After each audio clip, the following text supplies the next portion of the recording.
Semester 5 index number. आज हम पढ़ेंगे भारित सूचकांक वेटेड इंडेक्स नंबर। भारित सूचकांक में आज हमें जो पढ़ना है वो है भारित मूल्य माध्य मूल्य अनुपात विधि, weighted average of price relative method, ये मेथड है। अब इसमें हम देखते हैं क्वेश्चन क्या है। इसमें क्वेश्चन है obtain index number by weighted average of price relative method. मतलब यहाँ हमें इंडेक्स नंबर बनाना है, इंडेक्स नंबर सूचकांक को क्रिएट करना है, तैयार करना है, प्रस्तुत करना है, जिसमें कौन सी विधि के साथ, weighted average of price relative method, मतलब यहाँ प्राइस रिलेटिव ज्ञात करना है। तो यहाँ हम क्वेश्चन देख लेते हैं। कुछ कमोडिटीज़ वस्तुएं दी हुई हैं जिसका वेट दिया हुआ है, भार मतलब उसकी उपयोगिता, उसकी ज़रूरत दिया हुआ है, मतलब उसका महत्व कितना है, और प्राइस दिया हुआ है, एक 1994 का, एक 1999 का। अब इसे कैसे सॉल्व करेंगे इसे हम देखते हैं आगे। यहाँ हम देखेंगे कि पहले तो एक सॉल्यूशन टेबल बनाना है। यहाँ सबसे पहले कॉलम होगा वस्तु, उसके बाद है भार W ब्रैकेट में वेट, 1994 के मूल्य, 1999 के मूल्य। 1994 आधार वर्ष है इसीलिए से P0 लिखेंगे, मूल्य है प्राइस P0, और 1999 का मूल्य P1 है क्योंकि ये करेंट ईयर है, तो ये P1 हो जाएगा। अब यहाँ भारित मूल्यानुपात ज्ञात करना है, तो पहले मूल्यानुपात ज्ञात करना होगा प्राइस रिलेटिव, जिसे हम R लिखते हैं। इसे हम लिखेंगे R इक्वल टू फॉर्मूला जैसे है P1 बाई P0 इंटू 100, और उसके बाद वाला कॉलम है RW। अब यहाँ पे क्वेश्चन को देखते हुए हम कॉलम को भरेंगे, टेबल को कंप्लीट करेंगे। वस्तुएं दी हुई थी जैसे क्वेश्चन में चावल, गेहूं, चना, दालें, ये सब तो वो लिखना है। भार जो दिया हुआ था क्वेश्चन में वही सब उतारना है। 1994 का मूल्य दिया हुआ है वो उतारना है। 1999 का मूल्य क्वेश्चन में ही दिया हुआ है उसे उतारना है। अब हमें निकालना है प्राइस रिलेटिव। अब प्राइस रिलेटिव निकालने के लिए हमें भाग करना होगा। सबसे पहले P1 बाई P0 इंटू 100। पहले लाइन में P1 है 10, P0 है 8, तो कैसे निकालेंगे? 10 बाई 8 इंटू 100 आता है 125। दूसरे लाइन में है P1 25 और P0 12, तो this will be 25 by 12 into 100, मतलब P1 बाई P0 इंटू 100, ये आता है 208। फिर इस लाइन में कैसे निकालेंगे? P1 है 15, P0 है 10, तो P1 बाई P0 मतलब 15 बाई 10 इंटू 100, तो ऐसे आता है ये 150। चौथे लाइन में P1 है 30 और P0 है 20, तो कैसे निकालेंगे? 30 बाई 20 इंटू 100, ये आता है 150। तो R हम ऐसे निकालेंगे। अब R निकालने के बाद हमें निकालना है RW, वेटेड एवरेज है, तो यहाँ प्राइस रिलेटिव के साथ में R के साथ में W को गुना करना है। 4 इंटू 125 500, 1 इंटू 208 208। यहाँ वेट थर्ड लाइन में है 1 और मूल्यानुपात R है 150, तो RW होगा 1 इंटू 150 मतलब 150। चौथे लाइन में RW होगा, वेट है 2 और R है 150, 150 इंटू 2 300।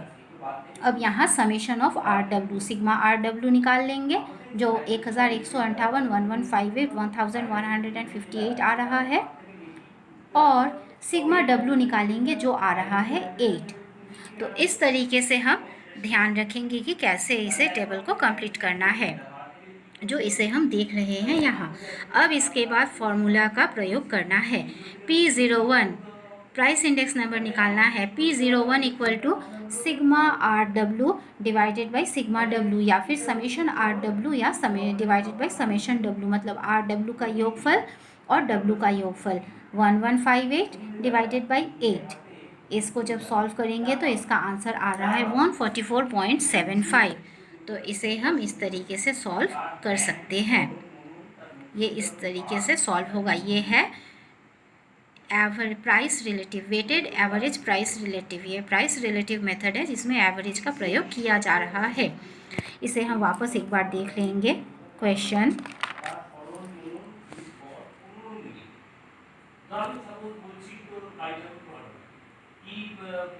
इसका सॉल्यूशन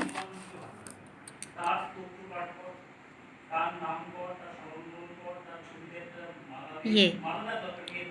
अब इसके बाद अगले हम देखेंगे कि इसके बाद क्या है। इसके बाद है भारित समूही विधि। अब हम देखेंगे कि भारित समूही विधि वेटेड एग्रीगेटिव मेथड से कैसे हम सॉल्यूशन कैसे हम इसका प्रयोग करते हैं। तो यहाँ क्वेश्चन हम देख लेंगे, create Laspeyres, Paasche's and Fisher's index number from the following information. इस इंफॉर्मेशन के आधार पर कॉमोडिटी वस्तु दी हुई है। यहाँ पे 1987 का प्राइस भी दिया हुआ है, क्वांटिटी मतलब कीमत भी दी हुई है और मात्रा भी दी हुई है। 1997 का प्राइस एंड क्वांटिटी, कीमत और मात्रा दिया हुआ है। अब हमें क्या बनाना है, लैस्पेरे, पाशे और फिशर का इंडेक्स नंबर। तो अब हम देखते हैं कि इसे हम कैसे बनाएंगे। आगे देखते हैं यहाँ सॉल्यूशन टेबल। यहाँ सॉल्यूशन टेबल में हम आते हैं। सबसे पहले लिखेंगे वस्तु, क्वेश्चन में दिया हुआ है ABCD जो वस्तुएं हैं वो।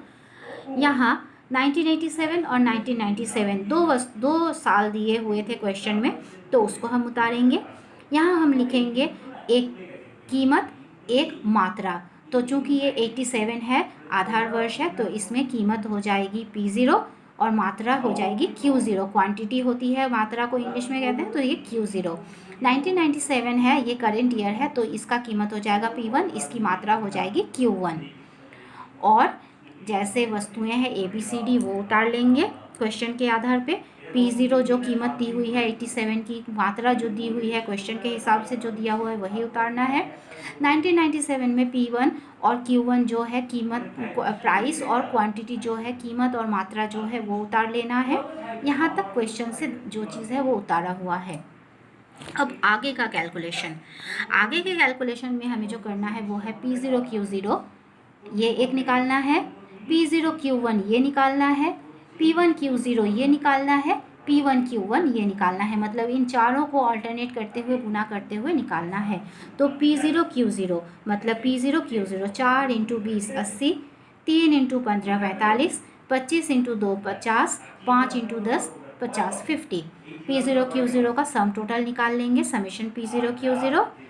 फिर P0 Q1, P0 और Q1 4 × 10 40, 3 × 20 60, 2 × 15 30, 5 × 40 200।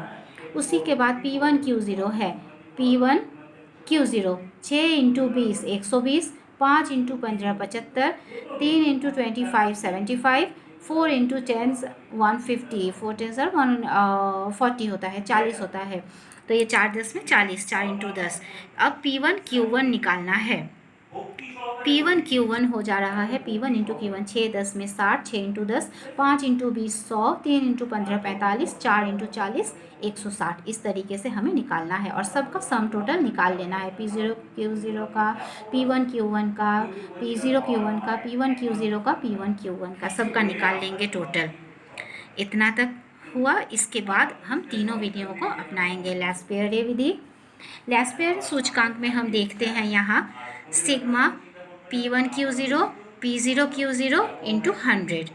यहाँ पे हम देख लेंगे सॉल्यूशन टेबल से P1 Q0 का वैल्यू 310, P0 Q0 का वैल्यू 225, ये × 100 इसको निकालेंगे, ये आता है 137.78। इसे स्टूडेंट सॉल्व करके देखेंगे। इसके बाद है पाशे का सूचकांक। इसका फॉर्मूला है sigma P1 Q1 by sigma P0 Q0।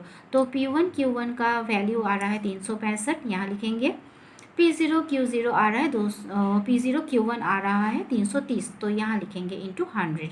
इसको सॉल्व करेंगे तो पाशे का सूचकांक आ रहा है 110.61। अब फिशर का सूचकांक, फिशर के सूचकांक का फॉर्मूला है √, ये दोनों का वर्गमूल, sigma P1 Q0 P0 Q0 × P1 Q1 P0 Q1 × 100। अब हम यहाँ पे 100 को अंदर ले लेते हैं। इसकी दो विधियाँ हैं, या तो हम इसे नॉर्मली ऐसे सॉल्व कर सकते हैं। P1 Q0 का वैल्यू है 310, यहाँ P0 Q0 का है 225, ये सब ये लिखेंगे, इंटू P1 Q1 365, यहाँ से देख लेंगे, और P0 Q1 330 यहाँ लिखेंगे × 100। और इसके बाद इसे जब सॉल्व करेंगे तो इसका सॉल्यूशन इस तरीके से है। ये 123.45 आंसर आ रहा है। इसे सॉल्व करके स्टूडेंट्स देखेंगे।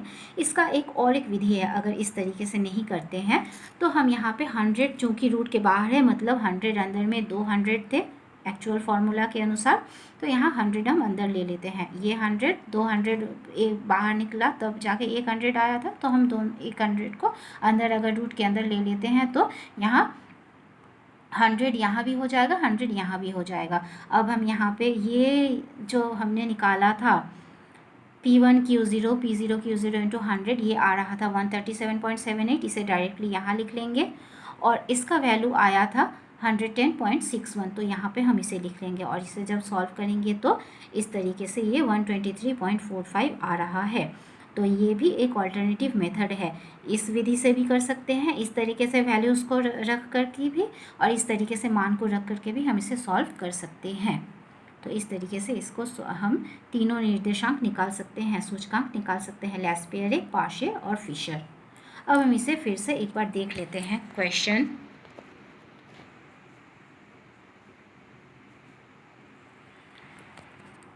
इसका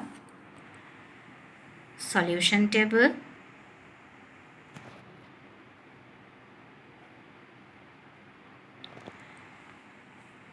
लैस्पेरे और पाशे का सूचकांक,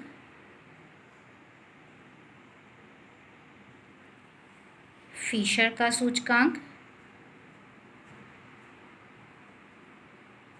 और इसे हम वापस यहाँ एक बार एक जगह पे देख सकते हैं। ये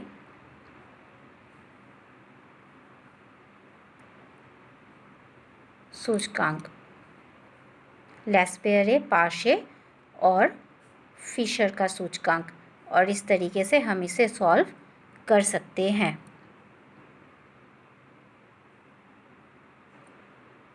इसे स्टूडेंट्स सॉल्व करेंगे।